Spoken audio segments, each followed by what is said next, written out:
شروع کرتی ہوں اللہ کے نام سے جو بے انتہا مہربان نہایت رحم فرمانے والا ہے۔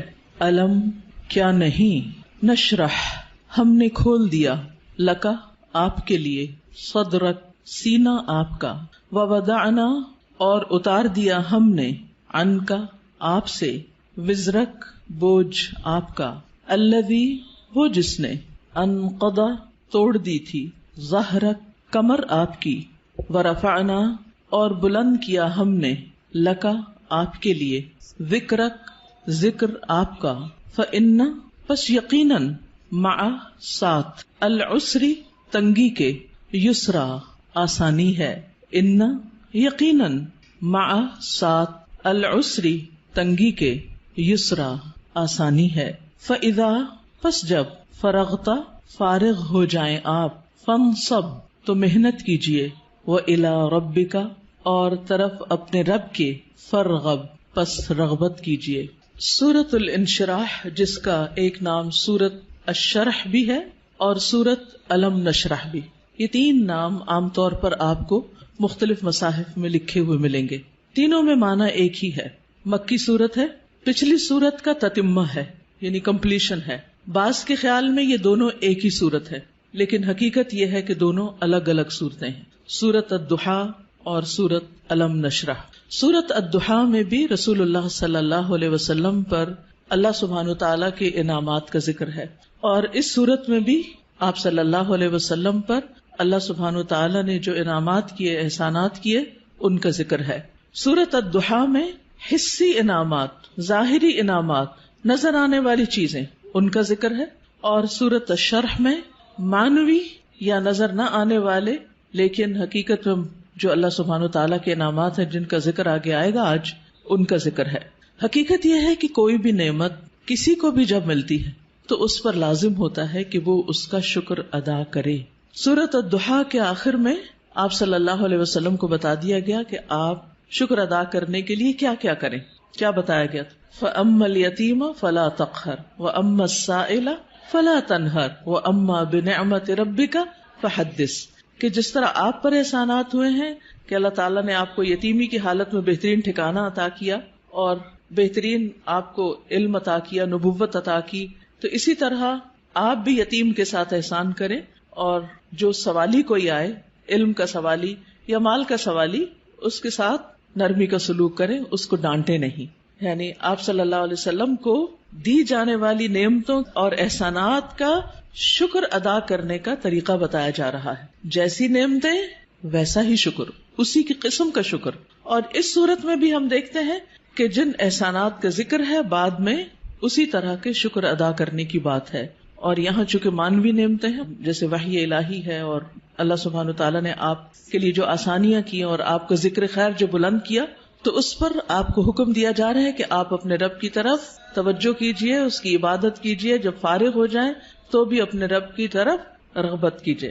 انسان جب کسی بھی نعمت کا شکر ادا کرتا ہے تو اللہ تعالیٰ کا وعدہ ہے کہ وہ اس نعمت کو بڑھا دیتا ہے اور زیادہ عطا کرتا ہے۔ ہمیں بھی اللہ تعالیٰ نے مختلف طرح کی نعمتیں اور ٹیلنٹس دے رکھے ہیں، بعض اوقات ہم اپنے ان ٹیلنٹس کو فل کیپیسٹی میں استعمال نہیں کرتے، نتیجہ کیا ہوتا ہے؟ ہماری صلاحیتوں کو زنگ لگ جاتا ہے۔ لیکن جتنا زیادہ ہم ان کو استعمال کرنے لگتے ہیں، جتنا زیادہ ہم ان کو دینے لگتے ہیں، اور خاص طور پر اگر کوئی شخص دین کی دعوت دینے والا ہو یا تعلیم دینے والا ہو، تو ایک استاد یا ایک داعی جتنا زیادہ اپنے مدعو کے ساتھ یا اپنے طالب علم کے ساتھ، اسٹوڈنٹ کے ساتھ محنت کرتا ہے، اس کے لیے قربانی کرتا ہے، اس کو سکھانے کی اور اس کو دینے کی کوشش کرتا ہے، تو اس کا علم اور تجربہ اتنا زیادہ بڑھتا چلا جاتا ہے۔ نہ صرف یہ کہ علم اور تجربہ بڑھتا ہے، بلکہ شاگردوں کے دل میں اس کے لیے محبت اور اس کے لیے رسپیکٹ اور اس کی قدر کا جذبہ بھی اسی طرح بڑھتا ہے۔ ہم سب بھی اپنے اپنے وقت میں طالب علم رہے اور ہم سب جانتے ہیں کہ کس استاد کا ہماری نظر میں کیا مقام تھا، آج تک ہمیں یاد ہے۔ تو اسی طرح ہمارے شاگردوں کی نظر میں بھی ہر استاد کا اپنا اپنا ایک مقام ہے، اور کس کا مقام اور درجہ اور عزت اور محبت اور قدر زیادہ ہوتی ہے؟ جو اپنے شاگردوں کے لیے جتنا زیادہ مخلص ہوتا ہے، وہ علم دینے کے کام کو یا نبوت کا کام کو پیشہ نہیں ہوتا۔ یہ ایک اللہ سبحانہ تعالیٰ کی نعمت کا، اللہ تعالیٰ کے اس احسان کا کہ اس نے ہمیں یہ سب کچھ عطا کیا، اس کا شکر ادا کرنا ہوتا ہے، اظہار نعمت کرنا ہوتا ہے، اس کو شیئر کرنا ہوتا ہے، دوسروں کے ساتھ بانٹنا ہوتا ہے. اور انسانوں کی تعلیم و تربیت اور انسانوں کو کچھ بنانا یہ دنیا کا سب سے بڑا کام ہے. کیونکہ مادی چیزیں، پتھر توڑ کے گھر بنانا، کوٹ کے بجری سڑکیں بنانا، یہ بھی ایک کام ہے جو نظر آنے والی چیزیں ہیں، لیکن وہ تو ہمارے لیے مسخر ہیں، مطیع ہیں، فرما بردار ہیں. ہم جہاں چاہیں ان کو لگا دیں، جس طرح چاہیں ان کو رکھ دیں. لیکن انسان اتنی آسانی سے بات سننے والے نہیں ہوتے. ان کو مولڈ کرنا اور ان کو گھڑنا اور ان کو کچھ بنانا اور ان کو سنوارنا اور ان کو نکھارنا، جو نبی صلی اللہ علیہ وسلم کے فرائض منصبی میں سے تھا. اور یہی آپ کے بعد ہر استاد کی ذمہ داری ہے کہ وہ طالب علموں کو صرف انفارمیشن ٹرانسفر کرنے والا نہ ہو، بلکہ ان کے اندر کے پوٹینشل کو، ان کی صلاحیت کو، ان کے اندر پائی جانے والی مختلف جو قوتیں ہیں ان کو نکھارنے اور معاشرے کے لیے اور خود اس شخص کے لیے زیادہ سے زیادہ مفید بنانے والی. اور یہ کام والدین کے بعد استاد ہی کرتا ہے اور یہ اس کی بہت بڑی ذمہ داری ہوتی. تو اس پس منظر کو سامنے رکھتے ہوئے ہم اس صورت کا انشاءاللہ مطالعہ کریں گے کہ ہمیں کیا کرنا ہے. سوال یہ پیدا ہوتا ہے کہ کیا یہ احکامات جو اس صورت کے اندر آئے ہیں صرف نبی صلی اللہ علیہ وسلم کے لیے خاص ہیں یا اس کے بعد ان لوگوں کے لیے بھی جو آپ کے طریقے پر چلنے والے ہوں اور آپ ہی کے کام کو آگے لے کر بڑھنے والے ہوں. تو حقیقت یہ ہے کہ یہ سب کے لیے ہیں، آپ کے لیے خاص اور ہمارے لیے عمومی طور پر. تو آئیے دیکھتے ہیں سورت کو. اللہ سبحانہ وتعالیٰ فرماتے ہیں الم نشرح لک صدرک. الم کیا نہیں، سوالیہ انداز ہے اور یہ یقیناً کے معنوں میں ہے، قد کے معنوں میں. نشرح ہم نے کھول دیا. شرح کا لفظ ہوتا ہے کسی چیز کو چھوٹے چھوٹے ٹکڑے کر کے، جیسے گوشت ہے تو گوشت کے چھوٹے چھوٹے سلائسز کرنا، اس کو کاٹنا. تشریح سرجری کے لیے بھی آتا ہے. الم نشرح کیا ہم نے کھول نہیں دیا، لکا آپ کے لیے، آپ کی خاطر، کیا صدرک آپ کا سینہ.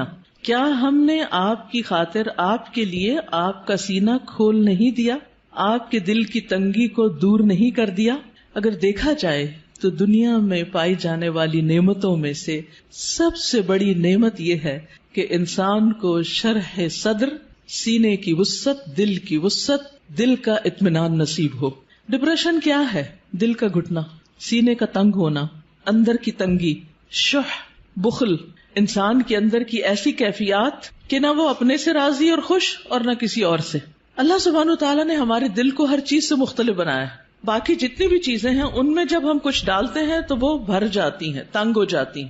لیکن دل اگر نرم ہو تو اس میں جتنی بھی علم اور حکمت اور خیر کی چیزیں ڈالی جائیں وہ اتنا ہی زیادہ وسیع ہوتا چلا جاتا ہے، اتنا ہی زیادہ کھلتا چلا جاتا ہے، اتنا ہی اس میں انبساط آتا ہے، اتنی ہی زیادہ اس میں خوشی اور اطمینان آتا ہے. تو یہ ایک بہت بڑی نعمت ہے اور یہ مانوی نعمت ہوتی ہے، ٹینجیبل نہیں ہوتی کہ آپ چھو کے دیکھ سکیں کہ کیا ہے.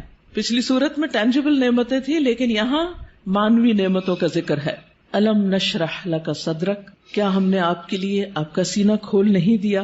جب سینہ کھلتا ہے تو مشکل سے مشکل، پیچیدہ سے پیچیدہ اور کمپلیکیٹڈ معاملات سمجھ میں آنے لگتے ہیں. انسان چیزوں کی تہ تک پہنچنے لگتا ہے، اس کو گہرائی نصیب ہوتی ہے، اس میں وزڈم آتی ہے، اس میں ڈیپتھ آتی ہے اور انسان دور تک سوچنے لگتا ہے. ابراہیم علیہ السلام کا ویژن آپ دیکھیں کہ انہوں نے نبی صلی اللہ علیہ وسلم کے بھیجے جانے کے لیے دعا کی تھی 2500 سال پہلے. وہ کیسے، ان کو یہ ضرورت کیوں محسوس ہو گئی اور انہوں نے اپنی دعا میں یہ دعا کیوں شامل کی کہ اللہ ان کے اندر سے ایک شخص ایسا اٹھانا جو ان کی تعلیم و تربیت کرے. ہم ایسی بات کیوں نہیں سوچتے، ہمیں ایسے خواب کیوں نہیں نظر آتے؟ اس لیے کہ ہم صرف اپنی ہی ذات کے گرد گھومتے ہیں. سیلفش، دل چھوٹا ہے، نظر کوتا ہے، تنگ ہے، شارٹ سائٹڈ ہے، دور کی چیزوں کو نہیں دیکھ پاتے، صرف قریب کے فائدوں کو دیکھتے ہیں.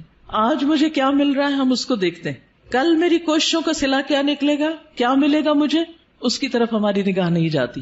لہٰذا جو لوگ شارٹ ٹرم گولز کے لیے کام کرتے ہیں وہ کوئی بڑا کام کبھی بھی نہیں کر سکتے، اور جو لوگ دور تک سوچتے ہیں اور وہ وہی سوچتے ہیں جن کے اندر وسعت ہوتی، جن کا دل بڑا ہوتا ہے، جن کی نگاہ دور تک دیکھتی ہے. تو الم نشرح لک صدرک کیا ہم نے آپ کے لیے آپ کا سینہ کھول نہیں دیا.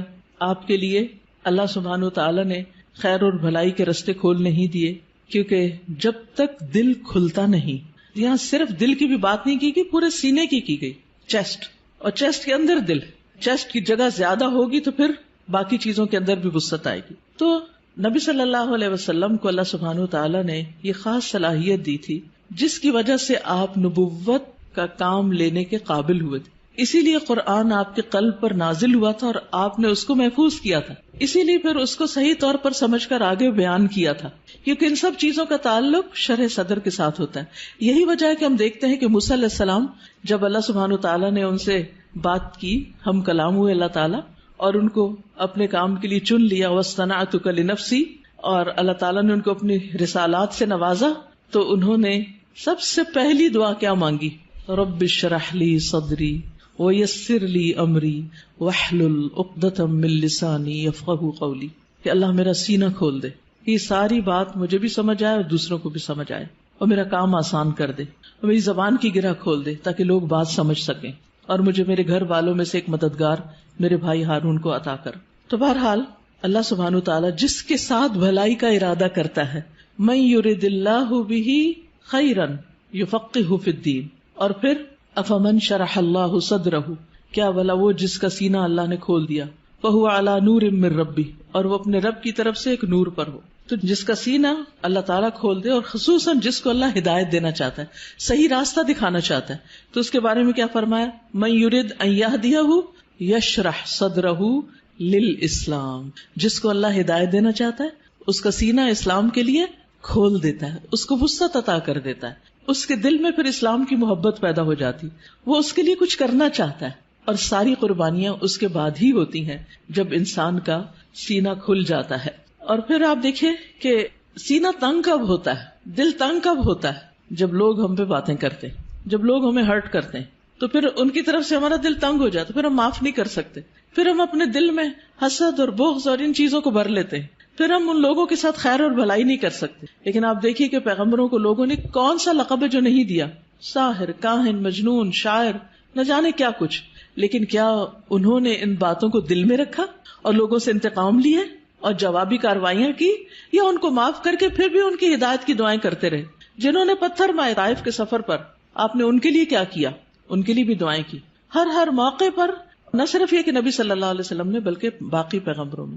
آج بھی جو شخص واقعی سچے دل سے اسلام کی خدمت کرنا چاہتا ہے، یعنی جس کے دل میں اسلام کی خدمت کا جذبہ ہے، اسے لازمی طور پر اپنے دل کی وسعت کے لیے دعا کرنی، اسے اپنے دل کو کھلا کرنا ہوگا، اسے لوگوں کو معاف کرنا ہوگا، اسے لوگوں کی غلطیوں سے درگزر کرنا ہوگا.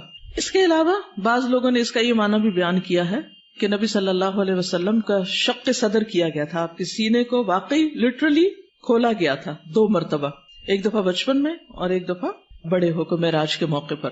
اور اس میں کیا ہوا تھا کہ آپ صلی اللہ علیہ وسلم کے پاس جبریل آئے، انہوں نے آپ کا سینہ کھولا، ساتھ ان کے سونے کا پیالہ تھا جس میں زمزم کا پانی تھا، آپ کا دل نکالا گیا اور پھر اسے زمزم کے پانی سے دھویا گیا اور واپس اس میں ایمان اور حکمت بھر کے اندر رکھ دیا گیا. تو لٹرلی بھی آپ کے سینے کو کھول کر آپ کو، یعنی کہ آپ کے دل کو صاف کر دیا گیا، اور اس میں کسی کے لیے کسی طرح کبھی کوئی حسد، بغض اور کوئی بھی چیز باقی نہ رہی. اور آج اسی چیز کی ہم سب کو بھی ضرورت ہے کہ ہمارے دلوں میں کسی کے لیے کوئی نفرت اور کوئی بھی حسد اور بغض نہ ہو، لوگوں کو معاف کرنا جانے اور خوش رہیں، مطمئن رہیں. ایسے ہی دلوں کے اندر ایمان آتا ہے، ایمان بڑھتا ہے، ایمان کی زینت ہوتی ہے، اور پھر ایسے ہی لوگوں کو ہدایت ملتی ہے، حق کی معرفت ملتی ہے.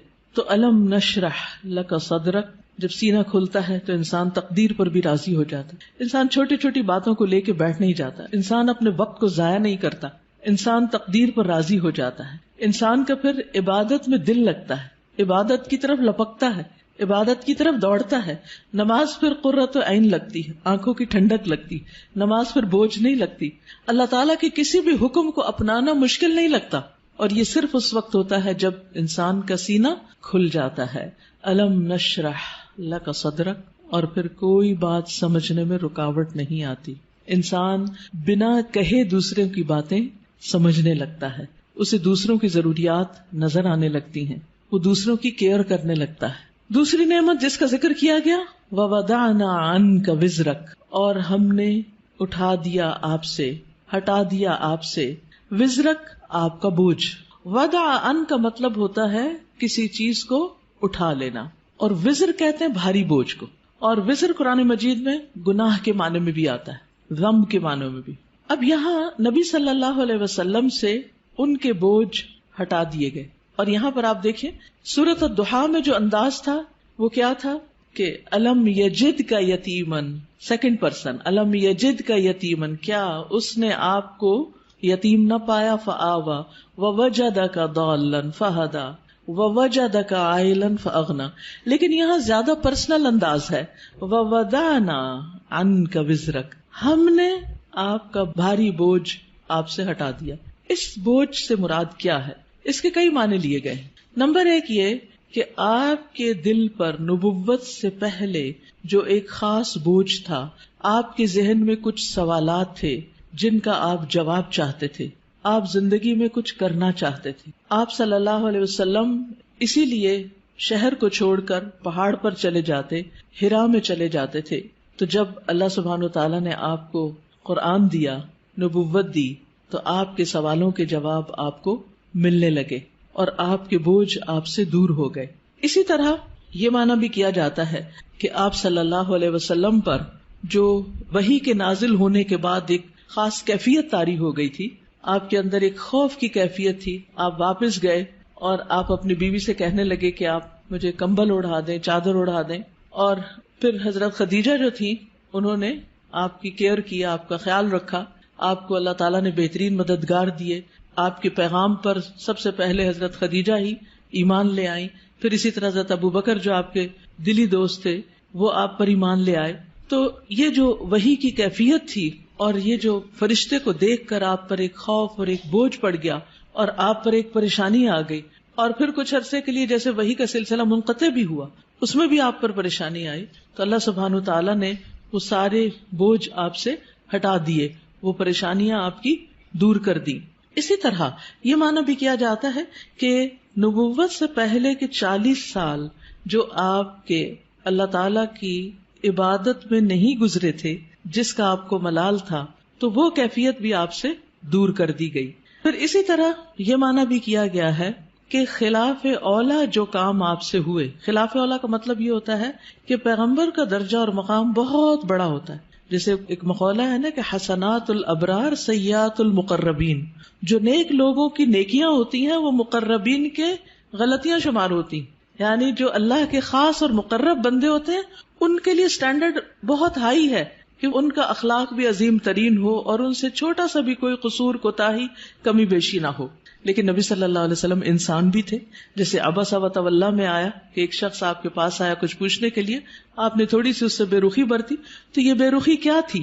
یہ ایک اللہ سبحانہ تعالیٰ کی نگاہ میں ایک قصور تھا آپ کا. تو وزر کا معنی قصور بھی کیا گیا ہے. تو اللہ تعالیٰ نے وہ بھی آپ کا اگلے پچھلے سب قصور معاف کر دیے اور آپ کے بوجھ آپ سے ہٹا دیے. وَوَضَعْنَا عَنْكَ وِزْرَكَ الَّذِي أَنْقَضَ ظَهْرَكَ، وہ جس نے آپ کی کمر توڑ دی، یعنی آپ کو جس کا بہت زیادہ بوجھ محسوس ہوتا تھا. نقیض ہوتا ہے کسی چیز کو اس طرح توڑنا کہ اس میں سے کڑکڑانے کی آواز ہو، یعنی کڑکڑاہٹ. جیسے چارپائی کے اوپر اگر زیادہ لوگ بیٹھ جائیں تو کیا ہوتا ہے، یا کبھی کرسی کے اوپر کوئی بھاری شخص بیٹھ جائے تو اس کے اندر سے جو آواز نکلتی ہے نا، تو وہ کیا کہلاتی ہے؟ نقیض کہلاتی ہے. تو انقضا ظہرک یعنی جس نے آپ کی پیٹھ کو بوجھل کر دیا تھا، آپ کے اوپر ایسی ذمہ داری آ پڑی تھی کہ آپ اس کی وجہ سے بہت دبے ہوئے یا آپ بہت اس کی وجہ سے بوجھل محسوس کر رہے تھے، تو اللہ سبحانہ تعالیٰ نے وہ بھی آپ سے دور کر دیا. وَرَفَعْنَا لَكَ ذِكْرَكَ، اور آپ کا ذکر خیر بلند کر دیا، یعنی آپ کو شہرت عطا کی، آپ کو بلندی عطا کی. نہ صرف یہ کہ آپ کو، بلکہ آپ کے ذکر کو، یعنی آپ کے نام کو، آپ کے مقام کو، آپ کے درجے کو بہت بلندی ملی. اور اس کے لیے ایک حدیث میں آتا ہے کہ نبی صلی اللہ علیہ وسلم نے فرمایا کہ جبریل علیہ السلام میرے پاس آئے اور کہا کہ آپ کا رب کریم پوچھتا ہے کہ آپ کیا جانتے ہیں کہ میں نے آپ کے ذکر کو کس طرح بلند کیا ہے؟ رفعنا لک ذکرک کیسے ہوا؟ میں نے جواب دیا کہ اس حقیقت کو اللہ تعالیٰ ہی بہتر جانتے ہیں. تو اللہ تعالیٰ نے فرمایا کہ آپ کے ذکر کی بلندی کی کیفیت یہ ہے کہ جہاں میرا ذکر کیا جائے گا وہاں آپ کا بھی ذکر کیا جائے گا، یعنی نبی صلی اللہ علیہ وسلم کا ذکر بھی. اب اسی لیے ہم دیکھتے ہیں کہ جب ایک شخص مسلمان ہوتا ہے تو کیا پڑھتا ہے؟ لا الہ الا اللہ اور محمد الرسول اللہ، یعنی اسلام میں انٹر ہونے کے لیے جو کلمہ پڑھا جاتا ہے. اسی طرح اشہد ان لا الہ الا اللہ و اشہد ان محمدن عبدہ و رسولہ. پھر اسی طرح آپ دیکھیے کہ 5 وقت جو نماز ہوتی ہے آذان، اس میں اشہد ان لا الہ الا اللہ و اشہد ان محمد الرسول اللہ. پھر نماز میں تحیات اور پھر اس کے بعد درود شریف، اس میں بھی نبی صلی اللہ علیہ وسلم کا ذکر ہوتا ہے. پھر اسی طرح جب بھی جہاں بھی جو بھی آپ کا نام لے ساتھ آپ کے اوپر درود و سلام بھیجے، پڑھنے والا بھی اور سننے والا بھی. یہ بھی آپ کے ذکر کی بلندی اور آپ کی قدردانی ہی کا ایک ذریعہ ہے. پھر اسی طرح اور کون سے مواقع جہاں آپ کا ذکر خیر بلند ہوتا ہے، یعنی آپ کی دنیا میں جتنے بھی چاہنے والے وہ دشمنوں کے پروپیگنڈے سے متاثر نہیں ہوتے. آپ دیکھیے اس وقت کتنی ہی ایسی ویب سائٹس ہیں اور کتنے ہی ایسے فورمز ہیں کہ جہاں نبی صلی اللہ علیہ وسلم کے خلاف بہت عجیب و غریب قسم کی باتیں کی جاتی ہیں. ایک عام مسلمان بھی جب ان کو پڑھتا ہے تو وہ یقین نہیں کرتا یا ایک دم غصے میں بھی آ جاتا ہے اور اس کے دل میں آپ صلی اللہ علیہ وسلم کی محبت جاگ اٹھتی. اور جس محفل میں بھی اور جہاں بھی آپ کا ذکر کرتا ہے کوئی بھی مومن، وہ محبت سے، عقیدت سے اور احترام سے ہی آپ کا ذکر کرتا ہے. پھر اسی طرح آپ دیکھیے کہ دنیا میں شاید ہی کوئی ہو کہ جس کو آپ کے بارے میں علم نہ ہو، آپ کی خبر نہ ہو. اور کوئی بھی شخص، خواہ وہ یہودی ہو یا عیسائی ہو یا کوئی اور ہو، اس وقت تک مسلمان نہیں ہو سکتا جب تک کہ وہ آپ پر ایمان نہ لائے. آپ کی نبوت قیامت تک کے لیے ہے. آپ پر جو کتاب نازل ہوئی قرآن مجید، وہ ہمیشہ کے لیے محفوظ ہے. باقی انبیاء کے معجزات ان کے ساتھ ہی دنیا سے ختم ہو گئے، لیکن نبی صلی اللہ علیہ وسلم کا معجزہ کیا ہے؟ قرآن مجید. یعنی جہاں قرآن کا ذکر آتا ہے وہاں آپ کا ذکر آتا ہے کہ آپ پر نازل ہوا. اور پھر اس طرح بھی آپ کا ذکر خیر ہوتا ہے، آپ کے درجات میں بلندی ہوتی ہے. جمعے کو خطبہ دیا جاتا ہے یا کوئی بھی لیکچر دیا جاتا ہے تو ہم شروع میں کیا کہتے ہیں؟ نحمدہ ونصلی، اللہ کی حمد و ثنا اور نبی صلی اللہ علیہ وسلم کا ذکر، آپ پر درود و سلام. آپ صلی اللہ علیہ وسلم کی باتیں جو ہیں ان کو جس طرح محفوظ کیا گیا اور اس کے لیے جو کوششیں ہوئی اور لاکھوں لوگوں نے اس میں جو محنتیں کی، وہ بھی آپ صلی اللہ علیہ وسلم کی شان کو بلند کرنے کا ذریعہ ہے. کیونکہ آپ کا کلام باقی لوگوں کے کلام سے بہت مختلف، یعنی آپ کی جو گفتگو تھی، آپ کی جو احادیث ہیں، اوتی تو جوامع الکلم، اور اسی طرح کچھ اور بھی خصوصیات، یعنی اس پر کتابیں بھی لکھی گئی ہیں کہ نبی صلی اللہ علیہ وسلم کے خاص خصائص کیا تھے جس کی وجہ سے آپ کا درجہ باقیوں کے مقابلے میں بلند ہے. وَرَفَعْنَا لَكَ ذِكْرَكَ، اب کرنا کیا چاہیے؟ فَإِنَّ مَعَ الْعُسْرِ يُسْرًا، آپ کو تسلی دی جا رہی کہ یقیناً تنگی کے ساتھ آسانی بھی ہے. تنگی کیا تھی؟ یعنی آپ صلی اللہ علیہ وسلم جب نبوت کا کام کرتے تھے، یعنی لوگوں کو اسلام کی طرف بلاتے تھے، تو لوگ آپ کی بات نہیں مانتے تھے. خصوصاً مکہ میں، یہ سورت مکی ہے، مکہ میں آپ کی بہت مخالفت ہوتی تھی. تو اس میں آپ دیکھیے کہ نبی صلی اللہ علیہ وسلم کو تسلی دی جا رہی ہے کہ عسر کے ساتھ یسر بھی ہے، ساتھ ہی ہے. یعنی جہاں تنگی ہے وہیں آسانی بھی ہے. یہ نہیں کہا کہ تنگی کے بعد آسانی ہے، بلکہ جہاں مشکل ہوگی وہاں آسانی بھی ہوگی. یعنی جب آپ لوگوں کو اسلام کی بات بتائیں گے تو کچھ لوگ انکار کریں گے، لیکن اس کے ساتھ ساتھ کچھ لوگ اس دعوت کو قبول بھی کریں گے. وہ آپ کے ساتھی بنتے چلے جائیں گے، آپ کے مددگار ہوں گے، آپ کے سپورٹرز ہوں گے، آپ کے ساتھ بڑے بڑے کام کریں گے مل کر. تو یہ آپ کے لیے آنکھوں کی ٹھنڈک ہوں گے، آپ کے لیے خوشی کا سبب ہوں گے. لیکن یہ خوشی کب نصیب ہو سکتی ہے؟ جب آگے بڑھ کر آپ ان کو اسلام کی طرف بلائیں گے اور ان کو دین کی تعلیم دیں گے. تو آپ دیکھیے کہ نبی صلی اللہ علیہ وسلم کے لیے بھی اس میں سبق ہے اور ہم سب کے لیے بھی. فَإِنَّ مَعَ الْعُسْرِ یسرا، اور پھر ان مع العسر یسرا، تکرار ہے، یقیناً تنگی کے ساتھ آسانی. اس میں آپ دیکھیے دونوں لفظ جو ہیں ان میں ایک کے ساتھ ال آیا ہے اور ایک تنوین کے ساتھ آیا. ال جو ہے جب کسی لفظ پر آ جاتا ہے تو وہ لفظ کیا ہو جاتا ہے؟ خاص، پراپر ناؤن ہو جاتا ہے، یعنی کسی خاص چیز کی طرف اشارہ ہے. لہذا دونوں دفعہ العسر ہے، ان دونوں کا مطلب ایک ہی ہے. لیکن یسرا، یسر کیا ہے؟ یسرن اسم نکرہ، نکرہ میں کیا پایا جاتا ہے؟ میں کئی دن سے اب یہ لفظ دہرا رہی ہوں. کیا پایا جاتا ہے؟ تفخیم. تفخیم، تفخیم کیا ہوتا ہے؟ فخامہ کیا ہوتا ہے؟ کسی چیز کو بڑا کرنا. تو یسر کیا ہے؟ یسر زیادہ ہے، تنگی کا موقع کم ہے. آپ دیکھیے کہ عموماً کیا ہوتا ہے، کوئی بھی کسی بھی چیز میں جب ہم تنگ ہوتے ہیں یا مشکل وقت ہوتا ہے یا ہم بیمار ہوتے ہیں یا کچھ، تو وہ مواقع یا اوقات کم ہوتے ہیں، لیکن عام طور پر جو ایک طرح سے نارمل حالات ہیں وہ زیادہ ہوتے ہیں. کہیں چوٹ لگتی ہے، درد ہوتی ہے، کہ خون بہتا ہے، کچھ ہوتا ہے تو تھوڑی دیر کے لیے ہوتا ہے، پھر اس کے بعد آہستہ آہستہ ٹھیک ہو جاتا ہے، چلی جاتی ہے وہ تکلیف. تو فَإِنَّ مَعَ الْعُسْرِ يُسْرًا، إِنَّ مَعَ الْعُسْرِ يُسْرًا. اور اس میں آپ دیکھیے کہ درمیان والا جو عسر ہے اس کے دونوں طرف یسر کا لفظ ہے. تو اسی لیے کہا گیا کہ دو یسر جہاں اکٹھے ہو جائیں اسر ان پہ غالب نہیں آ سکتا. یعنی آسانیاں دو ہیں، تنگی ایک ہے، تو دو جو ہے وہ ایک پہ بھاری ہوں گے. تو تنگی سے آپ نہ گھبرائیں، مشکلات سے آپ نہ گھبرائیں. اور ویسے بھی اللہ سبحانہ وتعالیٰ مشکلات کے بعد آسانی کرتے ہیں. سیجعل اللہ بعد عسر یسرا. لیکن یہ کب ہوگا؟ یہ آسانیاں کب ہوں گی؟ یہ آسانی اس وقت ہوگی جب آپ ایک کے بعد ایک کام کیے چلے جائیں گے، محنت کریں گے. جب تک انسان مشکل میں نہیں پڑتا آسانی نہیں ہوتی. اگر کوئی یہ کہے کہ آسانی کے ساتھ آسانی ہو جائے تو یہ فطرت کا قاعدہ ہی نہیں. مشکل کے ساتھ آسانی. لہذا جو شخص زندگی میں آسانی چاہتا ہے اسے کیا کرنا ہوگا؟ مشکلوں سے گزرنا ہوگا. جو مشکلوں سے گزرتے چلے جاتے ہیں وہ بہادر ہو جاتے ہیں. اگر آپ روز ایکسرسائز کرتے ہیں تو پھر ایک وقت آتا ہے کہ وہ ایکسرسائز بھی آپ کو نہیں تھکاتی اور بڑے سے بڑا بھاری کام وہ بھی آپ کو نہیں تھکاتا کیونکہ آپ کا اسٹیمنا بلڈ ہو چکا ہوتا. لیکن اگر آپ سستی کے مارے لیٹے رہیں، سوئے رہیں، کوئی کام نہ کرے تو کیا ہوگا؟ کیا ہوگا نتیجہ؟ آپ کچھ بھی زیادہ نہیں کر سکیں گے، کولیپس کر جائیں گے، آپ کے مسل ڈیڈ ہو جائیں گے، آپ کوئی بھاری کام نہیں کر سکیں گے. لیکن آپ دیکھیے کہ ایک شخص جس نے بچپن سے بہت مشکلات دیکھی ہوں، بڑے ہو کر اس کا حوصلہ اتنا بلند ہوتا ہے کہ بڑی بڑی باتیں اس کے نزدیک کچھ بھی نہیں ہوتی. وہ کہتے ہیں یہ بھی کوئی بات ہے. لیکن ایک شخص جس کی زندگی بہت آسانیوں میں گزری، اس نے کوئی تنگی کا وقت نہ دیکھا ہو، تو وہ چھوٹی سی مشکل سے بھی بہت زیادہ گھبرا جاتا ہے، اس کا مقابلہ نہیں کر سکتا. اسی طرح جو لوگ اپنا ذہن استعمال کرتے رہتے ہیں، اپنا دماغ استعمال کرتے رہتے ہیں، مثلا میتھمیٹکس ہے یا کوئی بھی سبجیکٹ ہے، آپ اس کو پڑھتے رہیں کرتے رہیں وہ اتنا آسان ہو جاتا ہے کہ پھر آپ کی ٹپس پر آ جاتا، اتنی ہی آپ کے اندر تیزی آ جاتی. لیکن اگر آپ کسی بھی سبجیکٹ کو پڑھنا ہی چھوڑ دیں، پڑھانا ہی چھوڑ دیں، چاہے آپ اس کے ماسٹر ہی کیوں نہ ہو، یا جس سبجیکٹ میں آپ نے ماسٹرز کیا ہو اس میں بھی آپ زیرو ہو جاتے ہیں، کچھ بھی یاد نہیں ہوتا کیونکہ آپ نے اس کو پڑھا نہیں، اس کے لیے تکلیف نہیں اٹھائی. جب اٹھا رہے تھے، جب آپ اسے بہت آگے تھے. تو کوئی بھی چیز زندگی میں تنگی کے ساتھ ہی آسانی کی طرف جاتی ہے، آسانی کے ساتھ آسانی نہیں. اور اس میں آپ دیکھیے کہ مثلا مختلف تکلیفیں انسان پر جب آتی، مثلا بیماری ایک تنگی کی حالت ہے، اس میں آسانی کیا ہوتی؟ کیا کیا آسانیاں ہو جاتی ہیں بیماری میں؟ نماز چھوٹی ہو جاتی ہے، لیٹ کے پڑھتے ہیں، تیمم کر لیتے ہیں.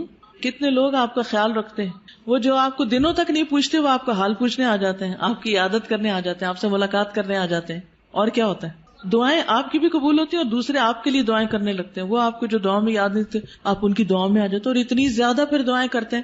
بچہ بیمار ہو جائے تو ماں کی دعاؤں کا حال دیکھیں، ماں بیمار ہو جائے تو بچے کی دعاؤں کا حال دیکھیں. تو یہ ساری آسانیاں کس کے ساتھ ہیں؟ اس ایک بیماری کی مشکل کے ساتھ. ریسٹ بھی ملتا ہے انسان کو، ساری ذمہ داریاں کاموں کو انسان چھوڑ کے سویا رہتا ہے. عام طور پر آپ کو سونے کا وقت نہیں ملتا. جو نارمل روٹین میں آپ کام کاج کر رہے ہوتے ہیں وہ ثواب بھی آپ کو ساتھ ساتھ مل رہا ہوتا ہے. فَإِنَّ مَعَ الْعُسْرِ يُسْرًا، إِنَّ مَعَ الْعُسْرِ يُسْرًا. اب کرنے کا کام کیا ہے؟ یسر کب ہوگی؟ فَإِذَا فَرَغْتَ فَانْصَبْ. جب آپ فارغ ہوں تو کیا کریں؟ محنت کریں. یہ عجب کانسیپٹ ہے. ہم جب فارغ ہوتے ہیں، ٹرم ختم ہوتی ہے، سیشن ختم ہوتا ہے، تو پھر ہم ہالیڈیز کرتے ہیں، آرام کرتے ہیں، ریلیکس کرتے ہیں، کام کاج چھوڑ دیتے ہیں، سوئے رہتے ہیں. سنڈے کا دن کیسے گزارتے ہیں؟ کام کم کرتے ہیں. نبی صلی اللہ علیہ وسلم کو کیا حکم دیا گیا؟ فَإِذَا فَرَغْتَ فَانْصَبْ. جب آپ ایک کام سے فارغ ہو جائیں تو دوسرے میں آ جائیں. مثلا اگر آپ جہاد کے کام سے فارغ ہوئے، تعلیم کے کام سے فارغ ہوئے تو اللہ کے ذکر اور نماز اور تہجد کی طرف. آپ دیکھیے کہ سارا دن آپ کے کام ہوتے تھے اور پھر رات ہوتی تھی تو آپ عبادت میں کھڑے ہو جاتے تھے، لیکن اسی سے تو آپ کے درجے بلند ہوئے کہ آپ کو مقام محمود ملا. تو جو شخص محنت کرتا ہے اسی کو بلندیاں ملتی. اور یہی سبق ہم سب کے لیے ہے کہ کام کے بعد آرام نہیں، کام کے بعد کام اور پھر کام اور پھر کام. بس کام کی شکل بدل جائے گی، وہی ریلیکسیشن ہے. کیونکہ جب آپ ایک کام کر کر کے تھکتے ہیں نا تو دوسرا کام شروع کر دیتے ہیں، تو آپ کیا کرتے ہیں؟ اس پہلے کام کی تھکاوٹ سے نکل آتے ہیں اور دوسرے کام کی تھکاوٹ جب دوسرے سے تھکتے تو آپ پھر ایک اور کام شروع کر دیتے ہیں. تو وہ جو بدل بدل کے آپ کام کرتے رہتے ہیں اس میں آپ کے لیے آسانی ہو جاتی ہے. فن سب کا ایک مطلب نصب کرنا بھی ہوتا ہے، نصب کا مطلب گاڑنا بھی ہوتا ہے. یعنی جب آپ باقی کاموں سے فارغ ہو جائیں تو پھر اللہ کی عبادت کے لیے کھڑے ہو جائیں. آپ کتنا قیام کرتے تھے، کتنا کھڑے ہوتے تھے، پاؤں سوج جاتے تھے. جب آپ کو کہا گیا کہ آپ کے تو اگلے پچھلے سارے گناہ معاف ہو گئے ہیں تو آپ نے کیا فرمایا؟ افلا اکون عبدا شکورا، کیا میں اللہ کا شکر گزار بندہ نہ بنوں؟ ہم شکر کیسے ادا کرتے ہیں؟ صرف زبانی کلامی. کیا کسی نعمت کے ملنے پر ہم پہلے سے زیادہ اللہ کی طرف راغب ہوتے ہیں؟ کوئی بھی نعمت، دین کی، دنیا کی. اور فن سب اس محنت کو کہتے ہیں جو انسان کو تھکا دے، تھکا دینے والی محنت. فارغ ہوں تو تھکا دینے والی محنت کریں. اسی لیے آپ دیکھیں کہ ویسٹ میں کیا کانسیپٹ ہے، لوگ سارے دن کے کام کے بعد سیدھا کہاں جاتے ہیں؟ جم جاتے ہیں اور جم جا کے کیا کرتے ہیں؟ ورک آؤٹ کرتے ہیں، وہ پسینہ بہنے لگتا ہے، اور ہم کہاں جاتے ہیں؟ بستر پہ جاتے ہیں، کھانے پہ جاتے ہیں، کام کے بعد کام، سخت محنت. اب دیکھیے فَإِذَا فَرَغْتَ فَانْصَبْ، اسے کس نے لے لیا؟ جو آج دنیا میں ترقی کر گئے، اور ہم جو الٹے چل رہے ہیں پیچھے ہی جا رہے ہیں. الٹا چلنے والے پیچھے جاتے ہیں. ہم نے اس قرآن کو سمجھا ہی نہیں اور اس کے مطابق عمل کیا ہی نہیں. وَإِلَىٰ رَبِّكَ فَارْغَب، صرف ورک آؤٹ کر کے تھکنا مراد نہیں ہے، بلکہ اپنے رب کی طرف رغبت کرنا ہے، اپنے رب کی طرف رجوع کیا. اب دیکھیے کہ انسان جس سے محبت کرتا ہے نا، تو جب انسان تھک جاتا ہے نا، تو پھر اس کا کیا دل چاہتا ہے؟ اب اس سے بات کرے، اب اس سے ملاقات کرے. تو جو اللہ سے محبت کرتا ہے وہ دنیا کے کام کاج سے جب تھکتا ہے تو نماز کی طرف راغب ہوتا ہے، تاکہ اللہ سے بات کرے، اللہ کا ذکر کرے، اللہ کو یاد کرے. نبی صلی اللہ علیہ وسلم نے حضرت فاطمہ کو کیا سکھایا تھا؟ سارے دن کے کام کار کر کے تھک جاتی تھی، خادم دیا یا کچھ اور؟ تسبیحات. یہ تسبیحات پڑھ لیا کرو، تھکاوٹ دور ہو جائے گی. اور واقعی آپ بھی پڑھ کے دیکھیے، اِلَىٰ رَبِّكَ فَارْغَب، تھکاوٹ دور ہو جائے گی، انسان بالکل ریلیکس ہو جاتا ہے. جب انسان اور کام کر کر کے تھک جاتا ہے نا، تو میں تو ہمیشہ سمجھتی ہوں کہ نماز ریلیکس کرنے کے لیے آتی، ذکر بھی ہو رہا ہوتا ہے، ایکسرسائز بھی ہو رہی ہوتی. جب آپ پڑھ کے اٹھتے ہیں تو بالکل یوں ریلیف ملتا ہے جیسے وَوَضَعْنَا عَنْكَ وِزْرَكَ، سارے بوجھ اتر گئے، سارے گلے شکوے ختم، جو مشکلات ہیں ان کے لیے دعا کر لی، اللہ تعالیٰ کے آگے رو دھو لیے، دل کے بوجھ بھی اتر گئے، جسمانی بوجھ بھی اتر گئے. ویسے بھی کہ کوئی ہے ہماری سننے والا، تو یہ اسی کو نصیب ہوتا ہے جو اللہ کی طرف رغبت کرتا ہے. اسی طرح بعض اس کا معنی یہ بھی لیا ہے کہ نماز پڑھنے کے بعد پھر آپ ایک دم اٹھ نہ جائیں، بلکہ نماز کے بعد کے اذکار کریں.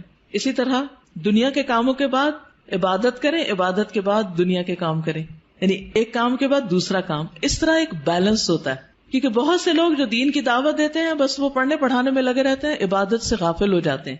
عبادت ایکولی امپورٹنٹ ہے، ذکر اذکار ایکولی امپورٹنٹ ہے.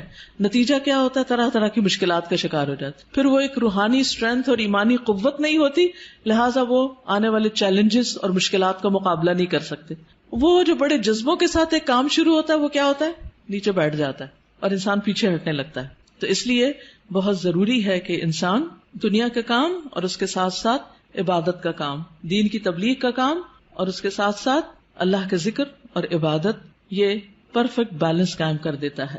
ورنہ نبی صلی اللہ علیہ وسلم نے فرمایا، یا ابن آدم، اے آدم کے بچے، تفرغ لعبادتی، اللہ سبحانہ وتعالیٰ فرماتے ہیں اے آدم کی اولاد میری عبادت کے لیے فارغ ہو، وقت نکالو. املا قلبک غنا، میں تمہارے دل کو غنا، بے نیازی سے بھر دوں گا، دل کو راحت دے دوں گا. واملا یدیک رزقا، اور تیرے دونوں ہاتھ رزق سے بھر دوں گا، رزق دوں گا تمہیں. یا ابن آدم، اے آدم کے بیٹے، لا تبعد منی، مجھ سے دور نہ ہونا، عبادت سے منہ نہیں موڑنا. فاملا قلبک فقرا، ورنہ تیرے دل کو محتاجی سے بھر دوں گا. ہر وقت تمہیں غم پریشانی لگی رہے گی کہ میرے پاس کچھ نہیں، میری یہ بھی ضرورت ہے، یہ بھی، اس چیز کا کیا ہوگا، اس کام کا کیا ہوگا، یہ ضرورت کہاں سے پوری ہوگی. فکر فکر فکر. واملا یدیک شغلا، اور تیرے دونوں ہاتھ کام سے بھر دوں گا، تجھے کاموں سے فرصت نہیں ملے گی اور تیرے دل کو پریشانی سے نجات نہیں ملے گی. کیوں؟ اس لیے کہ تو عبادت کے لیے وقت نہیں نکالتا. تو ہم سب کو پریشانی اور سخت مصروفیت سے بچنے کے لیے اپنی عبادت کے لیے وقت نکالنا لازم ہے. اور اس میں آپ دیکھیے خاص طور پر فجر کے وقت نماز، اذکار، قرآن کی تلاوت، دن کا آغاز اللہ کی عبادت سے ہو، کیونکہ اگر اس میں اللہ کی عبادت کا عنصر شامل نہیں تو پھر انسان تکلیفات سے نجات نہیں پا سکتا. کچھ لوگ جب ان کو دنیا میں مشکلات آتی ہیں تو اللہ سے اور دور ہو جاتے ہیں، کچھ لوگ اللہ کی طرف راغب ہوتے ہیں.